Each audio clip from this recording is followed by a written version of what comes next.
And at 10, ATOMICA. After Earth 3 was destroyed by a mysterious force, ATOMICA is able to escape to Earth Prime. ATOMICA intended to join the Justice League, and got into their ranks by defusing a bomb planted by the Atlanteans in their war against the surface world. ATOMICA was recruited into the Justice League as the Atom, but she actually had a secret agenda. She was preparing to rescue the crime syndicate. She used her hacking skills to detect the presence of a virus contained inside the body of Victor Stone, and planned on using it in her mission. When the Justice League and Justice League Dark fought in Kahndaq over Pandora's box, ATOMICA revealed her true motives and used the virus she discovered to shift Victor's cyborg parts away from him and make them form the grid. Pandora's box was then opened and revealed to be a portal that the crime syndicate was able to use to come to Earth Prime. Then they invaded the Earth, and everyone was trapped in the Firestorm Matrix, so yeah. And at 9, Element Woman. Emily Sung can transmute her body into different compounds, gaining her powers under unknown circumstances. And when the League was said to be defeated during the war between America and Atlantis, Cyborg recruited a group of metahumans who would be useful. Element Woman was one of them. During the meeting that came after, the Big Seven agreed that there was nobody else like Element Woman and that she was going to be very useful, so they recruited her along with ATOMICA and Firestorm. When the crime syndicate invaded Earth Prime, she was trapped inside the Firestorm Matrix along with the other heroes. When she was released along with everyone else, her powers had interacted in a weird way with firestorms, and she was teleported a random distance away. The ordeal left her scarred, and it didn't help when the members of the League didn't come looking for her. And at 8, MERA. MERA joined as a temporary replacement for AQUAMAN. The Crown of Thorns, a massive magical barrier, had been placed around Atlantis, trapping AQUAMAN. And after a battle with the League about breaking it down, Batman had offered that she join. During her time with the League, she had several adventures on the surface world. She was in the battle with Shirak and faced the time-displaced descendants of the League. This caused her to meet with a possible daughter from the future named Serenity. She joined in Justice League Volume 3 number 24 and still remains active to this day. She has helped the League several times since then, and the League has helped her in return. Typically not all at once, just a couple of members, like when she called on Superman and Wonder Woman to help hold the villain known as Eel hostage because she was sick and couldn't do it with her powers. Number 7. Serenity. Serenity is the daughter of Aquaman and Mera in the alternate timeline that is explored in Justice League's Legacy story arc. We learn that although she was close to and loved her mother, she has a much strained relationship with her father, who also appears as a villain opposing the Legacy team of heroes. Eldoris Curry's outfit seems to be inspired by both her father and mother and her Atlantean heritage. She also has been shown to possess super strength, teleportation, and water manipulation powers. Number 6. Connor Hawke.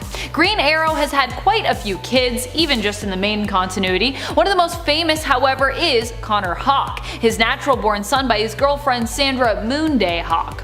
Connor would grow up to become the second Green Arrow following the apparent death of his father.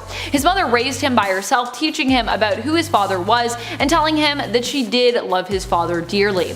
Connor first met his father when he was studying at the Ashram Monastery, the same monastery he knew his father had retreated to years ago. Oliver once more was doing just that and visited the monastery again after Black Canary had broken up with him. The adventure these two ended up going on didn't end so well though, as Green Arrow was made aware of Connor's true identity and connection to him before Connor had found the right time to confess that he was his son. Yikes. Shortly thereafter, Green Arrow died and Connor took up his father's mantle, becoming friends with the new Green Lantern, Kyle Rayner, just like his dad was friends with Hal Jordan. It's so cute. Number 5. YARA FLOR'S Wonder Woman. Ayla was an Amazonian who left Themyscira and settled in Brazil, where she fell in love with a Brazilian river deity. You know, like you do. The child these two would create became the Amazonian Brazilian demigod Yara Flor. Living in an Amazonian village, they were attacked by agents of the Greek gods, and Ayla lost her life. But Yara was taken to Idaho by a woman named Renata, who became her adopted mother. After her return to Brazil, she gets magical golden boleadoras, meets a human she hits it off with, is stabbed with an arrow by Eros, who she falls in love with, and is taken to Mount Olympus, where she is trained, given gifts, and gets a Pegasus named Jerry. Nice. She's offered the role of becoming Hera's champion, but after learning of her true origins, she refuses, and after a lot of scuffling, she brings some Amazons to defeat those responsible for the de-lifing of her own mother. She has become Wonder Girl, and was Wonder Woman in that future state Justice League I keep talking about to defend my reason for putting these characters on this list. It'll be cool to see her actually step into the role of Wonder Woman, if that's what happens. Number 4. John Kent. And last, but extremely not the least, Apparently, stepping into the role of Superman in the Justice League will be none other than his own son, Jonathan Samuel Kent. Look, it just makes sense. John obviously was a member of the League's reserves before this point, but taking over the role of his father would be a big step up if it is ultimately what comes to pass. The son of Clark and Lois Lane, Jonathan began fighting crime at the age of 10. John possesses all the same powers as his father, plus a solar radiation explosion thing that isn't really under his control. According to Batman, he actually has the potential to surpass his father's power levels thanks to his half-human physiology, which kind of makes no sense to me, but whatever. Jonathan actually became Superman when his father left Earth to go to War World, so he has had a bit of experience, which will hopefully help him if he does become the new Superman of the Justice League next month. And that covers every one of the characters teased to take over the respective roles in the League. A few of these characters are part of the future Justice League, so it remains to be seen what role exactly these few will play. And I may have doomed myself to be roasted in the comments, so there's that. Number 3, HIPPOLYTA, or HIPPOLYTA, or however you want to say it. Queen of Themyscira, she takes over the role of Wonder Woman in the Justice League in the Infinite Frontiers storyline. Now, Diana isn't perished. Well, she is now, but not when her mother took over in the Justice League. Diana had ascended after defeating the Darkest Knight, and with Hippolyta having dubbed Nubia as the newest ruler of Themyscira, she was pretty free to take on the role in the Justice League. It's interesting to see her interact with Aquaman, and the small amount of time her and the number 1 spot got to work together was also rather interesting. As an Amazonian, she possesses pretty much all the same powers as her daughter, just better because, you know, she's been around longer. Unfortunately, this whole thing didn't last very long with the whole death of the Justice League thing. Number 2, NAOMI McDuffie. Joining the team just after our number 1 spot in Justice League Volume 4, number 63, NAOMI McDuffie is a teenage energy-based hero who was actually sent to the Prime Earth from an alternate reality to be spared from this really crazy villain, Zumbado, who rules over her native Earth. While her powers are unstable and she hasn't quite learned a complete control over them yet, Powerhouse's powers are confirmed to be Omega level in nature, so that's enough to put her pretty high on this list. She basically transforms into a golden armored super-powered form, which gives her a kind of energy projection that she uses to enhance her punches, making them very super indeed, and she also uses them to fire energy blasts. Interestingly, NAOMI can also augment magical powers, kind of opposite to how Superman is weakened by them. In her super form, she can fly and obviously has super strength and durability. Number 1, Black Adam? What? That's right, joining the Justice League in Volume 4, number 60 of the team's self-titled comic, thanks to an invite from Superman, it's my second favorite Adam other than myself. Teth Adam was an unwilling laborer back in ancient Egypt who received power from the wizard Shazam, just like that other guy in red with a lightning bolt. What was his name again? I forget. Black Adam actually loses his life, and after his resurrection was no longer powered by the wizard. Instead, he gained his power from 6 Egyptian deities: Shu, Horus, Amun, Sehuti, Aten, and Mehen. Funny how they happen to still spell it Shazam though, huh? And he still shouts Shazam to activate his powers too.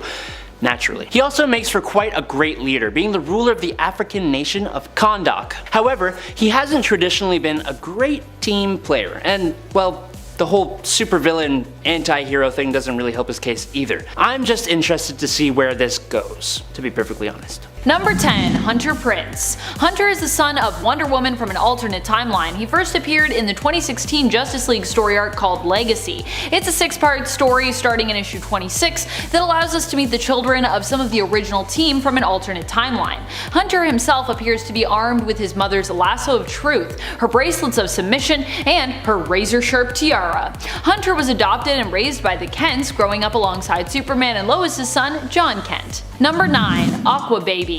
Arthur Curry Jr. is also known as Aqua Baby and is the main continuity child of both Queen Mera and King Aquaman. Or he was anyways. He went on a few adventures with his parents but was tragically kidnapped by Black Manta and suffocated to death before either of his parents could save him. Due to the fact that he was Atlantean, Aqua Baby was unable to breathe out of water for a prolonged period of time. The death of baby Arthur is what drove a wedge between his parents, eventually causing them to separate. Though Arthur and Mera seem to be once again again getting hitched, so perhaps we will also see a return of Aqua Baby, or more likely some other version of the character reintroduced to us. And before we move on to our number 8 spot, I just wanted to say thank you for watching, and if you want to help us out at the channel, you can do so by giving this video a thumbs up. It really does help. Number 8. Hyperman. Hyperman is the son of Superman and Wonder Woman from the alternate reality of Kingdom Come. He is also raised in part by Batman, who is basically like his godfather until he was kidnapped and spirited away. After the heroes rescued him, the child seemingly disappeared, but we would later learn this is because he was actually raised by an older version of himself who resides within Hypertime. Young Jonathan Kent, as fate would have it, was destined to become the guardian of Hypertime, which pretty much means he was considered powerful and important enough to be the guardian of the pathways of the multiverse. Or the pathways to the multiverse, you know, lots of spacey stuff, lots of spacey Grant Morrison stuff. Number 7. Jo Malane's Green Lantern. Sojourner Malane was granted a Green Lantern ring after she was unceremoniously fired from the New York City police force. She became the Green Lantern of an unnumbered sector, with her first main job being in the City Enduring, an alien planet city inhabited by 3 previously warring races. She's tasked with solving the city's first murder in 500 years. Pretty serious. Jo's ring recharges over time instead of requiring a battery, which, as a trade-off, makes it a bit weaker. It's still a Green Lantern ring though, so she ain't someone to mess with. This non-reliance also proves really useful when the central power battery explodes at a Green Lantern meeting Jo was running late to, taking out a bunch of lanterns and depowering a whole heck of a lot more of them. She took charge here like a true hero should. She has been teased to be taking over the role of Green Lantern. Obviously. Number 6. Jackson Hyde's Aquaman. Jackson Hyde is actually the son of one of Aquaman's main villains, Black Manta.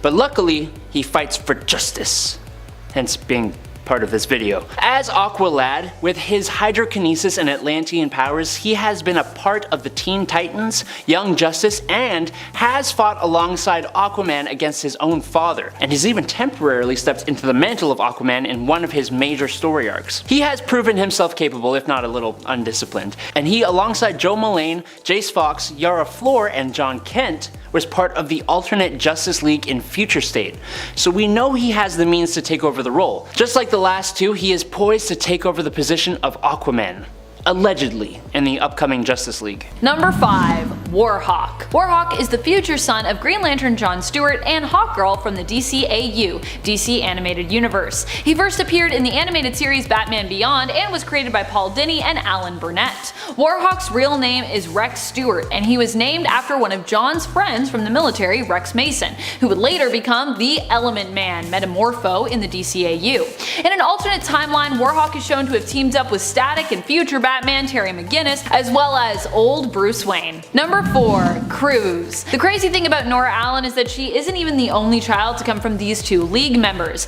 Nora Allen is part of the Justice League Legacy team, which Hunter Prince is also a part of from an alternate timeline, which Hunter Prince and Serenity of course are also part of from an alternate timeline. She is the daughter of Green Lantern Jessica Cruz and Barry Allen, aka The Flash. It's kind of a strange pairing, but definitely an interesting one, and one that's sort of been foreshadowed before, but I always just think of Iris, so that's just me. Nora and Hunter also appear to be in a romantic relationship in the Legacy story in which they both appear. Nora can tap into the Speed Force but does not seem to possess a Green Lantern ring like her mother. Number 3. Fury.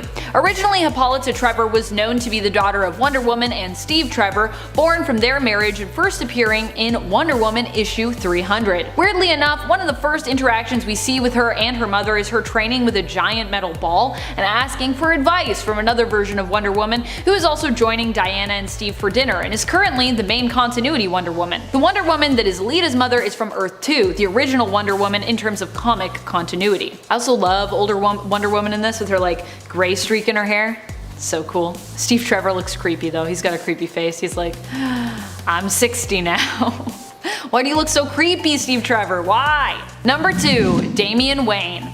Damian Wayne is the very stubborn son of Batman and sometimes ally, but mostly villain, Talia al Ghul. Damian spent his formative years growing up with his mother, and as such was a trained and egotistical killer and jerk when he was dropped on Bruce's doorstep.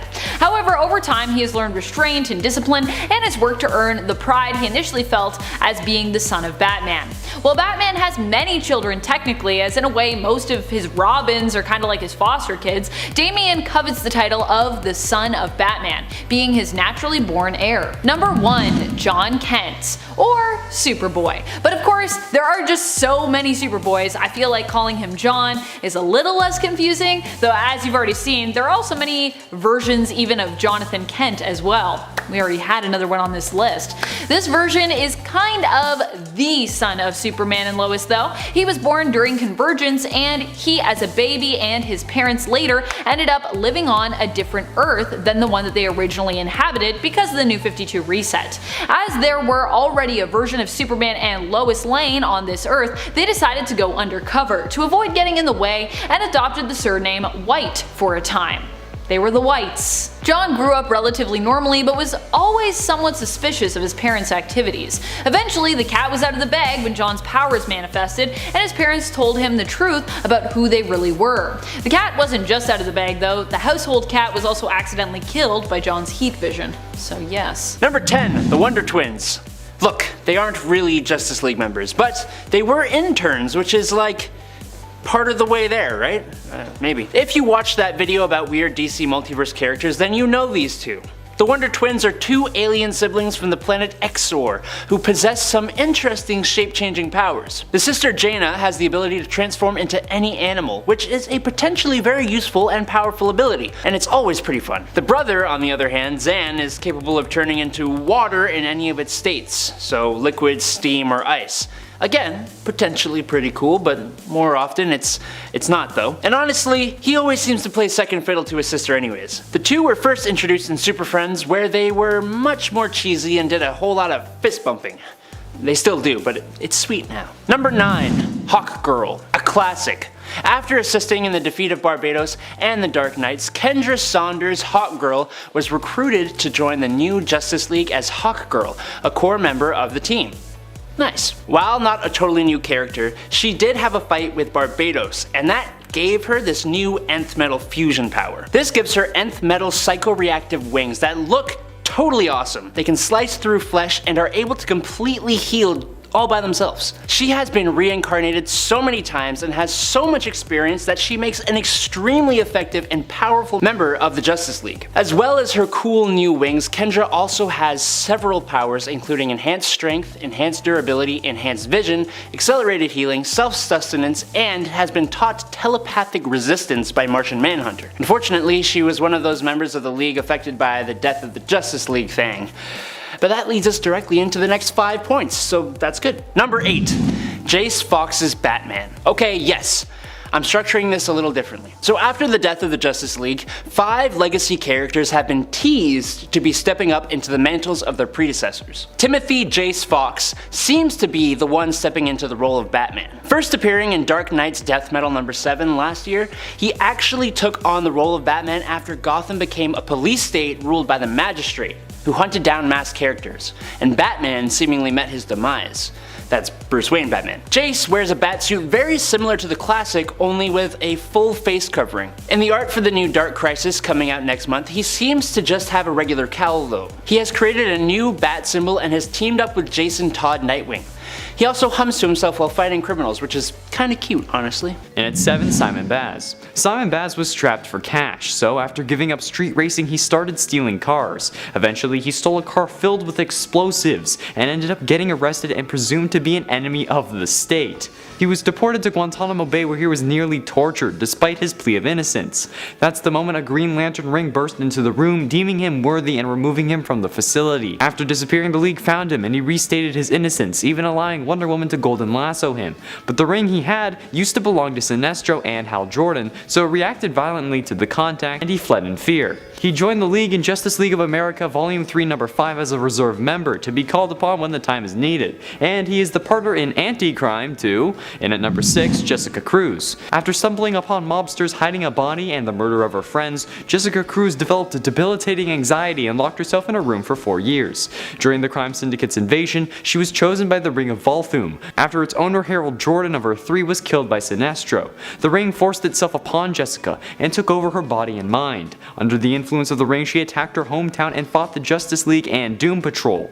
After Batman intervened, she was able to gain control of herself and overcome the influence of the ring. He told her that he was a victim as well, and that finding strength can overcome any fear. The Flash then called in Hal Jordan to teach Jessica how to stay in control of her ring, and under his tutelage she mastered the foreign ring. When Darkseid's daughter summoned Black Racer to kill the Flash, Jessica sacrificed herself to stop him, but in fact the entity inside the ring was the one who perished, crumbling the ring, but allowing her to become worthy of getting a new one, becoming a Green Lantern, and being assigned to work alongside Simon Baz by Hal Jordan. She joined in Justice League Volume 2 number 35 as Power Ring, then became a Green Lantern in issue number 50. Halfway through at number 5, Lobo. In DC Rebirth, Lobo was one of the villains set free by Maxwell Lord, returning him to his pre-New 52 persona. He was a part of the first Suicide Squad, but Batman eventually implants a bomb in Lobo's head and detonates it, knowing it will regenerate. When Lobo discovers that Batman did it to set him free of Max's control, he accepts Batman's offer to join a new incarnation of the Justice League to repay him. This causes him to be a founding member of the Second Justice League of America, along with Black Canary, Ray, and others. Lobo possesses strength comparable to that of Superman, but this varies from writer to writer. Sometimes he's even shown as just slightly stronger than a human. His extreme durability varies as well, but he is always shown as a ruthless bounty hunter who will complete a contract once it's taken, unless he gets a counter contract for more money. Then he takes that, which is understandable and a great way to run a business. He would be on Forbes Top 100 for sure. And at 4, Ryan Choi. Ryan Choi is the teaching assistant to Ray Palmer, aka the Atom. Ryan ended up becoming a friend to Ray, where he would talk about his superhero escapades, and working alongside him had Ryan become just as proficient with the tech as Ray himself. When Ray became trapped in a remote location, he sends a message to Ryan asking him to lead the search for him. And when returning to the lab, Ryan runs into Batman and Lobo, who wanted to recruit Ray for the Second Justice League of America. When Ryan says that Ray is missing, Batman leaves. But Lobo is so impressed with the equations that Ryan had written on the board that Batman recruits Ryan instead. After being recruited, Ryan travels to Oregon where he assists in the recruitment of the Ray, being another early member to join the Justice League of America too. Ryan is also considered a founding member. Ryan Choi was also introduced in the CW crossover for Crisis on Infinite Earths, and now it's been announced that Brandon Routh, the current CW Atom actor, is leaving the show but not by choice, so perhaps they're making way for another Atom since Brandon does play Ray and Ryan Choi is now here. And at 3, Killer Frost. The Rebirth version of Caitlin Snow seems remarkably similar to the CW version. This is probably where the show got the idea, especially when the first Killer Frost Rebirth comic starts off with "My name is Caitlin Snow." At some point before Rebirth started, she was captured and transported to Belle Reve, where she was forced to join the Suicide Squad. After reforming and saving the world from Eclipso, a cosmic entity representing the wrath of God, by absorbing a small amount of life force from all Justice League members and then blasting the hell out of Eclipso, get it? Because he's the wrath of God, so he's blasting the hell out of it. No? Okay, I'll stop. As I was saying, she defeated Eclipso and saved the world, so Batman released her on parole and recruited her for the Justice League of America too. She defeated Eclipso in Justice League vs. Suicide Squad number 6 and joined the JLA2 in Justice League of America Rebirth number 1, and is considered a founding member as well. Penultimately, at number 2, Starman. Will Payton was a 1980s superhero. He gained the abilities of flight, super strength, slight shapeshifting, altering appearance, and blasts of energy after being struck by a bolt of energy from a satellite. However, he had seemingly died fighting Eclipso. In the 1990s, it was revealed that his fate was not what it appeared. The bolt of energy that had given him his powers in the first place was revealed to be the essence of an alien prince named Gavin. Really? You're an alien prince, but your name is still Gavin? I don't care if it's spelled with a Y, come on. Who also went by the moniker Starman. A present-day version of Lex Luthor was pursuing him for his power's secrets, so he traveled back in time and captured Peyton, bringing him back to the present and experimenting and torturing him. He gained crucial information that he then wiped from Will's memory. However, Will somehow managed to escape and found his way to that era's Justice League, joining them in Justice League Volume 4, number 14. Finally, in at number 1, Detective Chimp. The Justice League Dark Team was a first-wave title for the New 52. The team was supposed to be something emotionally darker, according to the creator Peter Milligan, who compared the characters to detectives who struggle to cope with the things they see and have to do. The story started off with the Enchantress's defeat of the Justice League, proving the necessity for a more supernatural team to assist in these kind of events. The team originally contained 17 members, but in DC Rebirth, the team was shortened to 7, including Man-Bat, Dr. Fate, Zatanna, Swamp Thing, John Constantine, Wonder Woman, the leader of the team, and Detective Chimp. I love that a monkey was able to become a Justice League member. Well, I mean, technically Justice League, but like, not really. Like, Justice League adjacent. Monkeys are my favorite animal anyway. There we have it, Nerd Squad, the top 10 newest Justice League members.